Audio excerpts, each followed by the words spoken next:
Bonjour tout le monde et bienvenue à votre émission Près de chez soi avec votre petit animateur Bruno Paradis. Aujourd'hui, cet accoutrement, c'est parce que je viens d'être engagé à la chocolaterie des Pères Trappistes et je suis à mon premier shift en ce moment et c'est Jessica qui va me montrer comment on remplit la boîte des petites poules. Alors, on y va maintenant. Hein? On en met 12, hein, c'est ça? OK. Là, il va en avoir, j'imagine, dans les sacs, OK? OK. Hein? Ça, je peux les jeter. Oui. Elle est là. OK. On est rendu à combien? 12. 12, c'est bon. Fait que là, tu me la donnes, je la referme. Puis en fait, moi, je travaille pas ici, hein. Je suis juste venu voler une boîte. Salut!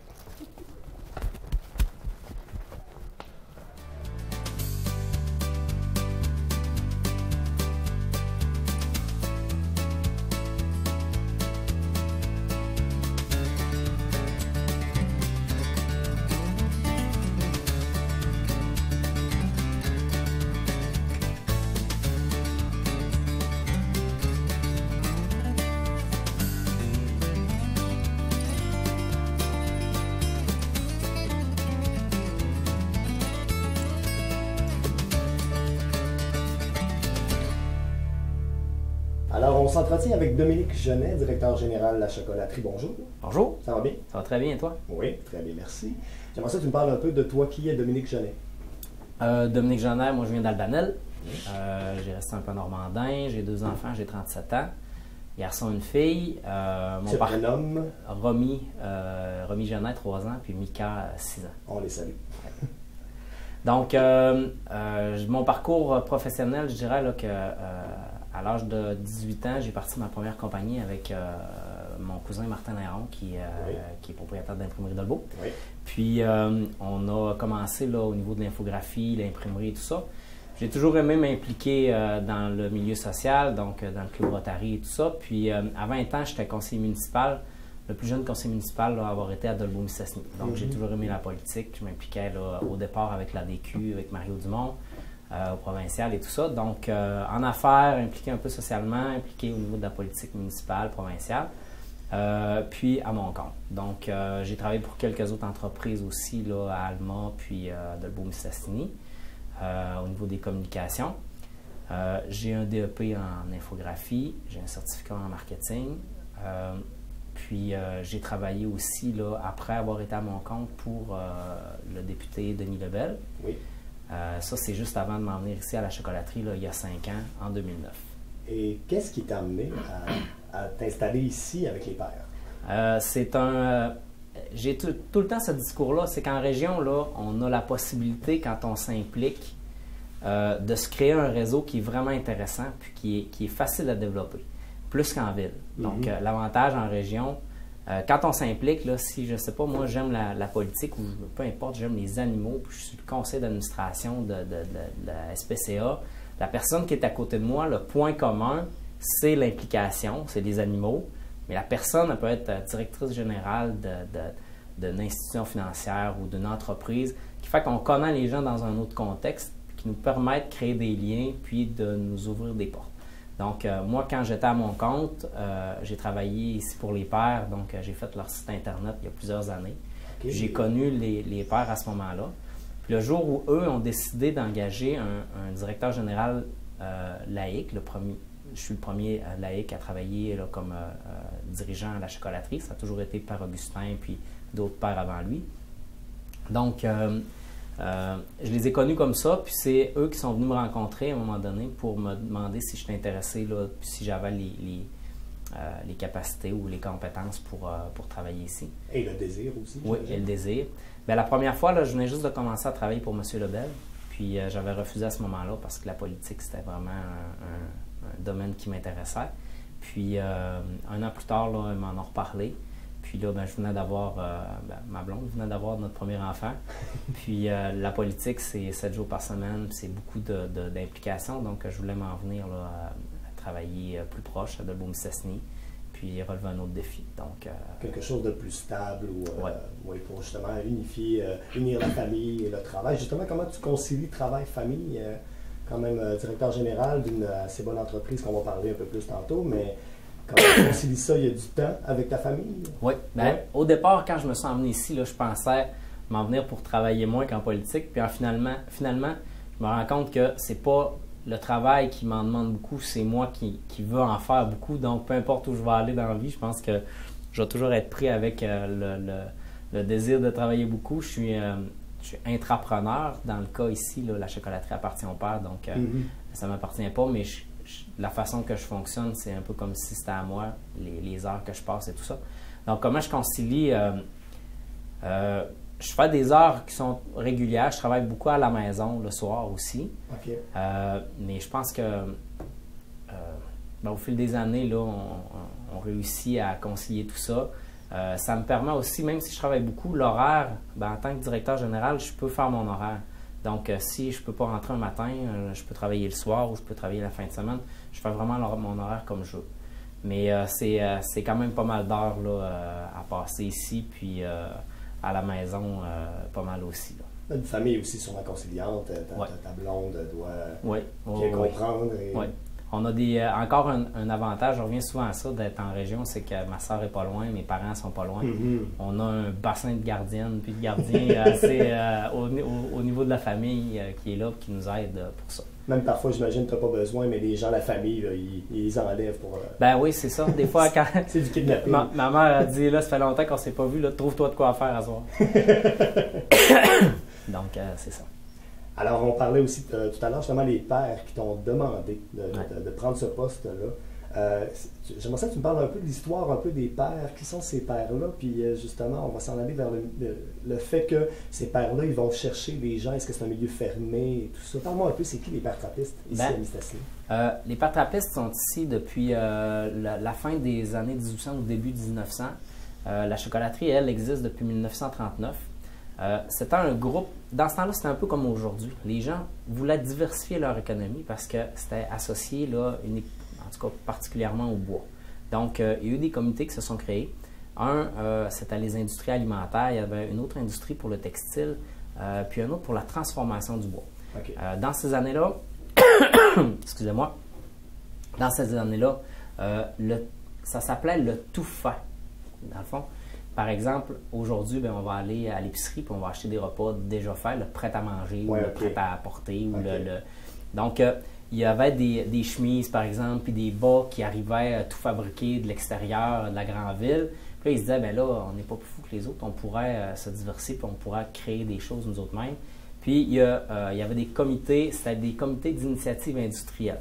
Quand je relis les textes, là, c'est vraiment actuel. C'est encore ça qu'on tente de faire, de se diversifier, de faire des choses nous-mêmes, de la deuxième, troisième transformation et tout ça. Puis, Industrie alimentaire d'Olbeau, au départ, il y avait le père Samuel Cher, si je me rappelle pas exactement de la prononciation, mais qui était impliqué dans ce comité-là. J'ai un certificat d'action qui appartient au père Samuel là, pour la communauté, pour les industries alimentaires, mais ça faisait partie de la communauté. Il y avait des gens là, à l'extérieur qui étaient propriétaires. Pendant la guerre, c'était plus difficile, mais je crois que les pères à ce moment-là avaient des coupons de sucre. Donc, ils pouvaient échanger les coupons de sucre pour pouvoir avoir du sucre, puis ils ont pu aider là, les industries alimentaires à continuer, parce qu'au départ, c'était principalement des bonbons. Excusez-moi. Pendant la guerre, c'est ça, les difficultés financières, puis ça allait moins bien. Donc, la chocolaterie, à ce moment-là, avait fermé. Il y a des gens qui sont venus rencontrer les pères parce qu'ils étaient impliqués là, dans plusieurs industries pour les aider. Puis, ils ont déménagé tous les équipements dans le sous-sol de l'église à ce moment-là. Puis, quelques années plus tard, là, c'est les pères qui sont devenus les uniques propriétaires de la chocolaterie. OK. L'église de Mistassini? Oui, c'est ça. Ou l'ancien monastère, Under Mistassini. Donc, à partir de ce moment-là, 1939, non, un peu plus tard, là, mais ils sont devenus les uniques propriétaires de la chocolaterie. Et ils ont commencé à ce moment-là à fabriquer le chocolat. Exactement. Au départ, les bonbons. Plus tard, un peu, est venu le chocolat au travers de ça. Puis, dans les dernières années, là, on a laissé tomber les bonbons puis la tire pour se concentrer uniquement sur les produits chocolatés. Ça ressemblait un peu à quoi, ces produits-là de chocolat au début, là, des années 40? Il y avait les figurines, il y avait les cerises dans le chocolat. Je me souviens là, de quelques images d'informations que Père Augustin m'a données. Il y avait des boules de noix de coco. Il y avait toutes sortes de produits là, qui étaient faits encore plus artisanalement qu'aujourd'hui, puis en plus petite quantité, bien entendu. Mais il y a eu le chocolat au bleuet aussi. Oui. Dans le fond, le chocolat au bleuet, c'est les pères trappistes qui ont inventé ça. OK. Si je ne me trompe pas, c'était en 1946. Non, pas en 46, ça fait 46 ans. Donc, on peut même parler au monde, je veux dire, la création du chocolat. la création du chocolat au bleuet est vraiment des pères trappistes de Mistassini.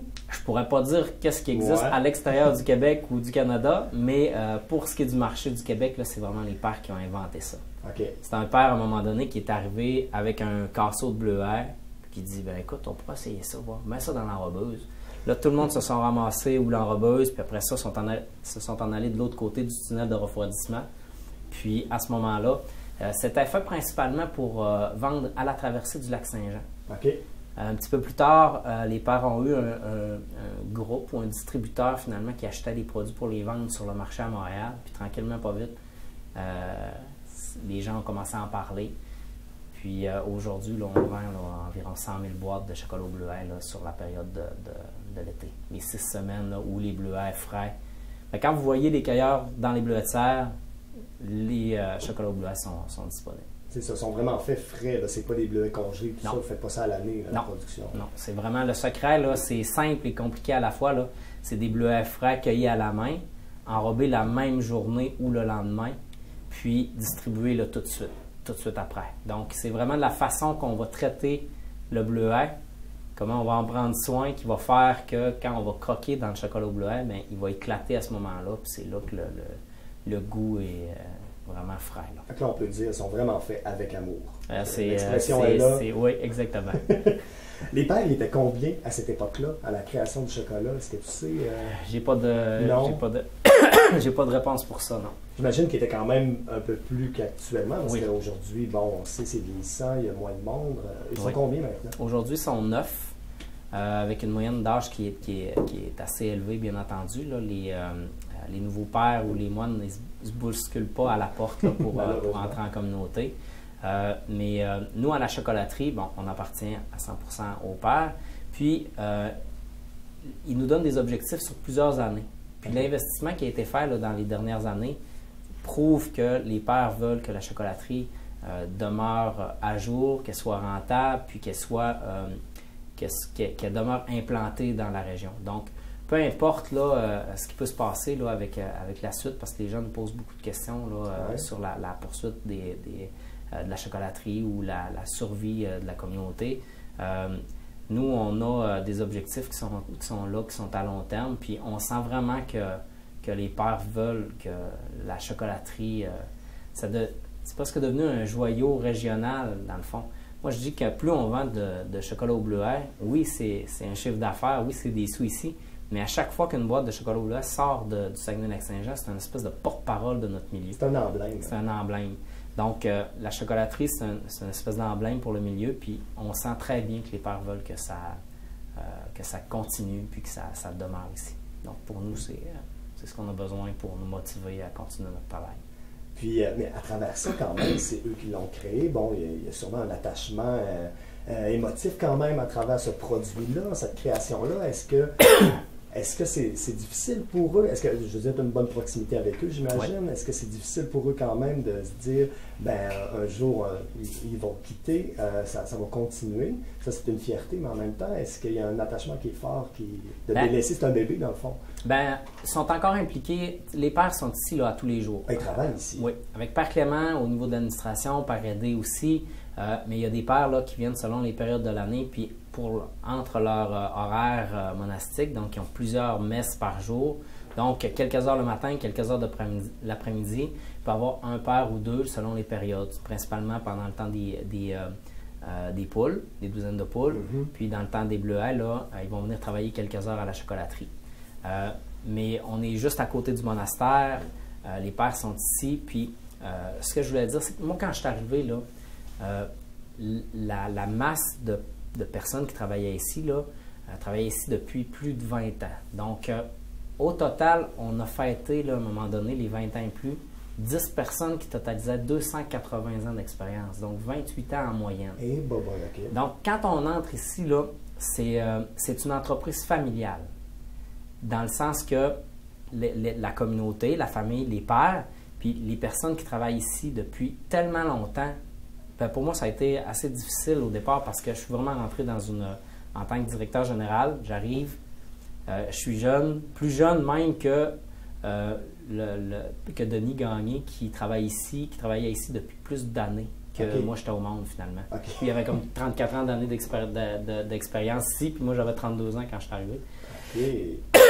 Donc, on arrive dans une entreprise familiale, on n'a pas le choix là, de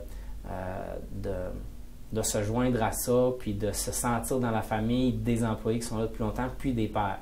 Donc, oui, c'est très émotif comme sujet, qu'est-ce qui va se passer par la suite et tout ça, mais comme je disais tantôt, on sent qu'il y a vraiment un désir de continuer. Puis on voit les pairs tout le temps qui travaillent avec nous. C'est vraiment... c'est une entreprise familiale. C'est vraiment super l'ambiance, puis l'accompagnement que les pairs nous donnent dans tout ça. Ton intégration, comme tu dis justement, c'est de pas... tu peux pas arriver avec tes gros sabots puis vraiment prendre des décisions, t'implanter, puis c'est vraiment quelque chose de communautaire, familial. Bien, ça s'est fait progressivement. T'sais, en réalité, là, avant de vouloir tout changer, il fallait se faire accepter.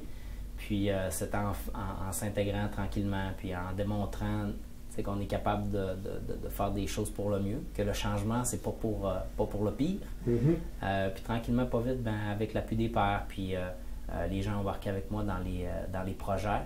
Puis aujourd'hui, je dirais que la gestion du changement, c'est du passé. Là. Ça va bien, puis les gens apprécient.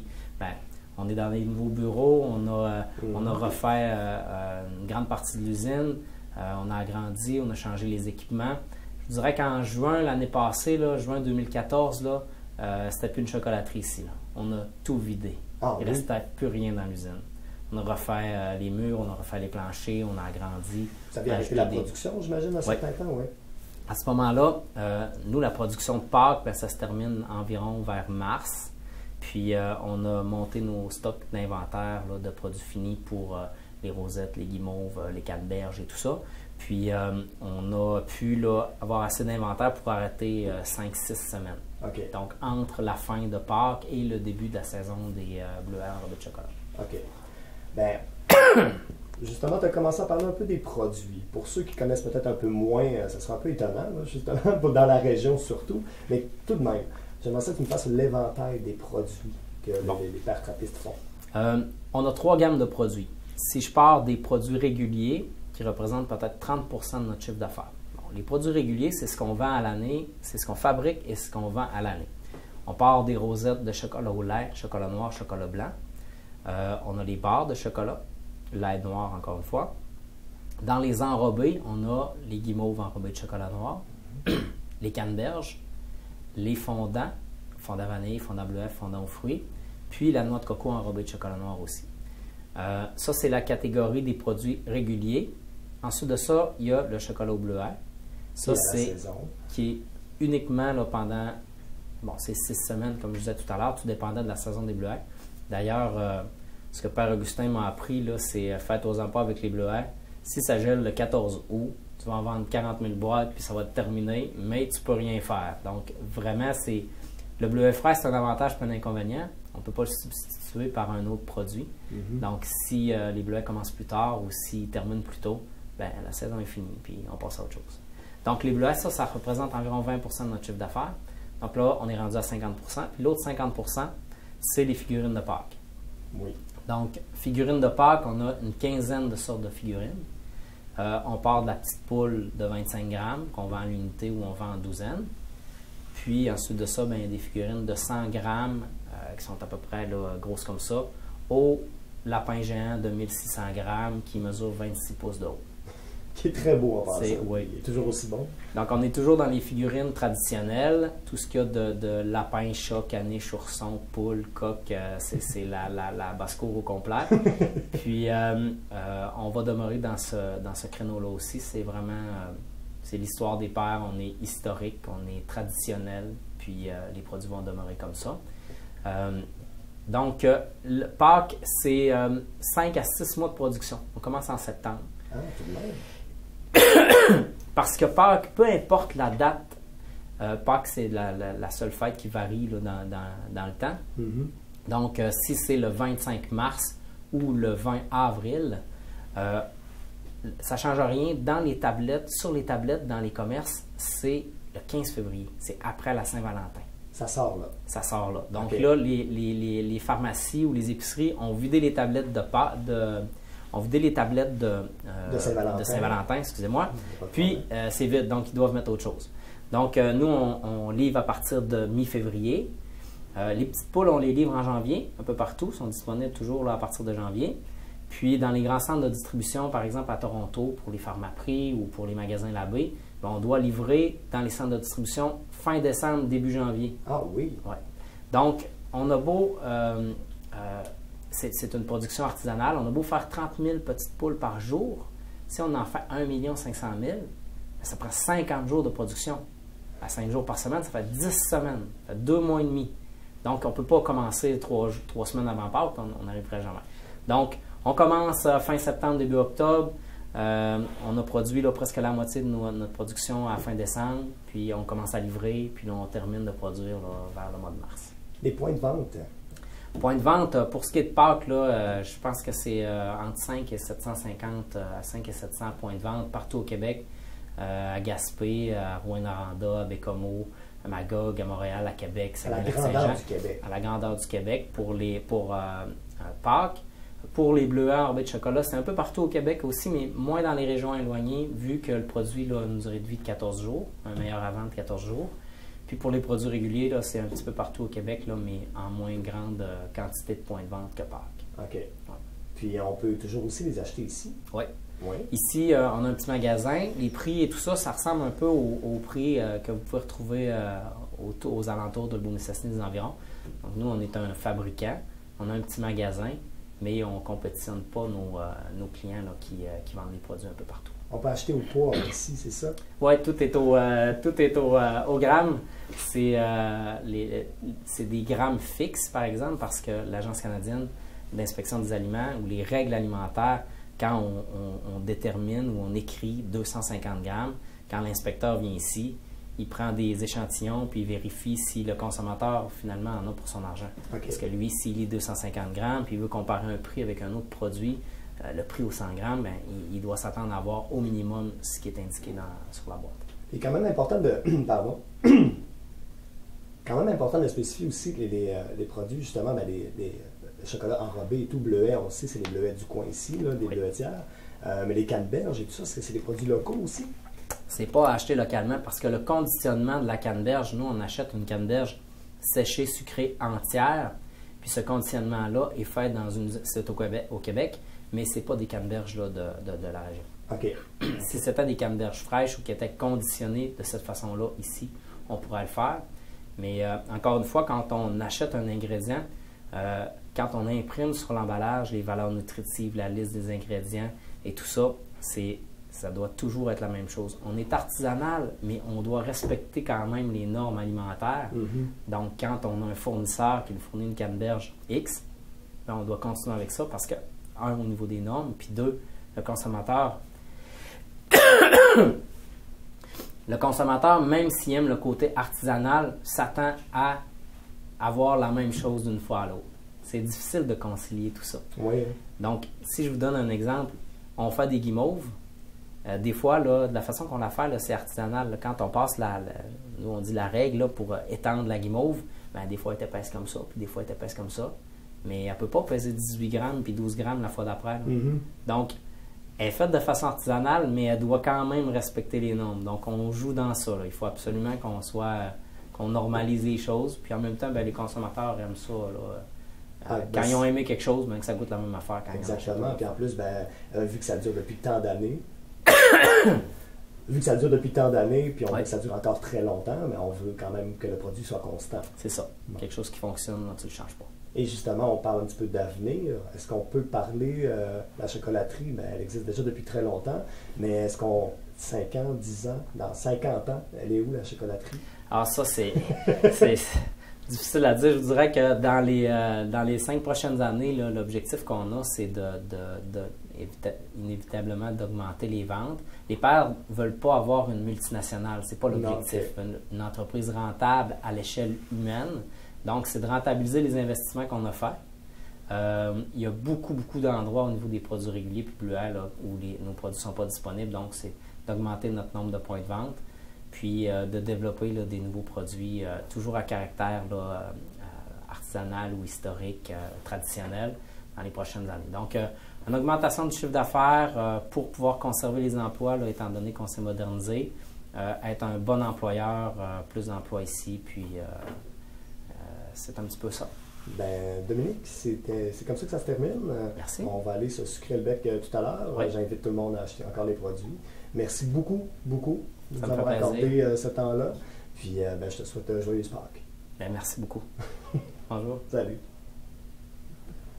Alors, ben, je travaille pas ici. Je volerai pas la boîte, je vais l'acheter. Et tout comme un grand lapin pour mes filleuls et pour Pâques. Alors, c'est Père Augustin.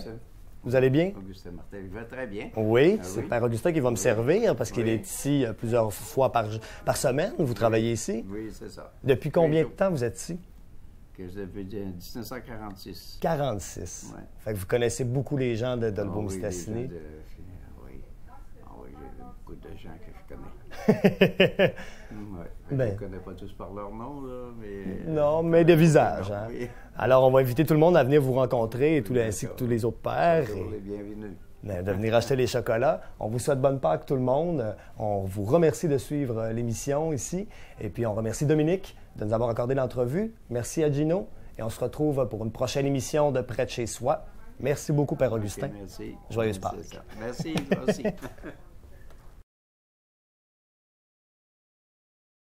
Chaque jour il traîne autour avec son nuage gris. On dit qu'il veut toujours se faire des amis. Il a toutes sortes de trucs, souvent même il sent bon. Ou bien il se déguise en fruits ou en bonbons. Suffit d'une seule fois, d'une seule permission pour qu'il répande en toi des traces de poison. Si tu le croises un jour, même si c'est juste une fois, rappelle-toi que boucan, il magane les organes. Même une seule cigarette, ça magane les organes.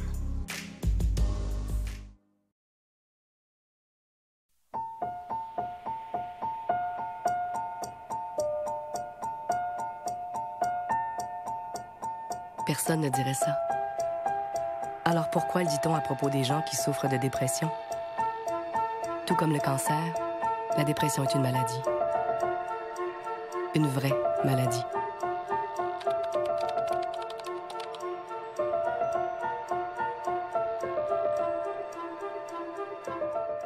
Je suis tellement contente parce que, grâce à la loi sur l'équité salariale, C'est comme si ma mère avait récupéré 10 ans de sa vie au travail. Avec la loi sur l'équité salariale, vous pourriez obtenir un ajustement salarial rétroactif.